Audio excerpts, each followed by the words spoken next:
Varlė LT, kai reikia kainos ir patarimo. Sveiki visi, kurie domisi technologijų naujienomis. Mano rankose viena jų, itin šviežia. Tai yra Sony Xperia Z3 Plus. Tai yra naujausias Sony ginklas išmaniųjų gamintojų karuose. Atkreipkite dėmesį. Sony Z3 Plus, tai ne Z4.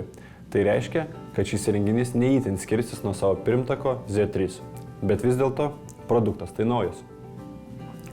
Xperia Z3 Plus, kaip ir Z3, yra atsparus vandeniui ir dulkėms, tačiau turi net 32 GB atminties. Daug geresnė selfie kamera ir daug patogiau naudotis įvestimis ir skaitytuvais, pavyzdžiui, micro USB.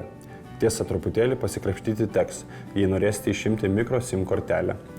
Telefone yra išorinės atminties kortelės, talpinančios iki 128 GB skaitytuvas. Kodėl tokia didelė? Jos gali prireikti, mat telefonas turi 4K raiškos filmavimo galimybę. 1 minutės filmavimas tokia raiška užima maždaug 1 GB vietos. Vienas didžiausių telefono privalumų – galimybė greitai jungti fotoaparatą. Tai reikia paspausti mygtuką šone. Be to, Xperia Z Plus išlaikė savo liekną ir išvaizdų korpusą. Stiklinė dangtelio danga šiek tiek slidi, bet atrodo solidžiai. Xperia Z Plus 5,2 colių įstrižainės ekranas, nors ir nėra aukščiausios įmanomos raiškos, vaizdas yra gyvas ir malonus. Dėl Quad HD raiškos ekranų naudos dar diskutuojama.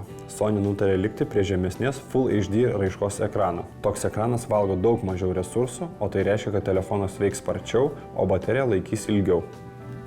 Sony telefonai ypač patinka tiems, kurie mėgsta klausyti muzikos. Sony rūpinasi savo garso kokybę ir turi visas atitinkamas sąlygas suteikti pačią geriausią klausymosi patirtį. Priekyje yra įmontuoti 2 garsiakalbiai, be to leidžiama pasirinkti įvairius garso režimus. Xperia Z Plus RAM atmintis 3 GB. Išmanusis veikia itin greitai dėka 8 branduolių Qualcomm Snapdragon procesoriaus. Kita vertus, jis kaista. Dėl kaitrumo stringa kai kurios funkcijos, pavyzdžiui, fotografavimo. Karštą dieną gali būti labai apmaudu, jei norėsite panaudoti puikią 20,7 megapikselių kamerą ir įvairius fotorežimus, bet negalėsite, nes procesorius bus per karštas. Telefonas naudoja naujausią Android operacinę sistemą ir turi iš anksto galybę suinstaliuotų programėlių. Tiesą sakant, ne visos jos yra reikalingos. Viena įdomesnių programėlių rodo telefono naudojimo statistiką. Jis suteikia išsamią informaciją apie tai, kiek laiko per dieną naudojatės telefonu, kiek minučių skyrėte pokalbiams, žaidimams ar vaizdo klipų peržiūrai. Tai gali būti naudinga planuojant savo laiką. Nors Z3 Plus baterija yra mažesnė nei Z3, Sony teigimu, telefonas išlaiko net 2 dienas. Tiesa, aktyviai naudojant jis gali ištempti iki 10 valandų. Tam, kad kompensuotų akumuliatoriaus trūkumus, Sony siūlo greitą įkrovimą. Per pusvalandį galima įkrauti net 60%.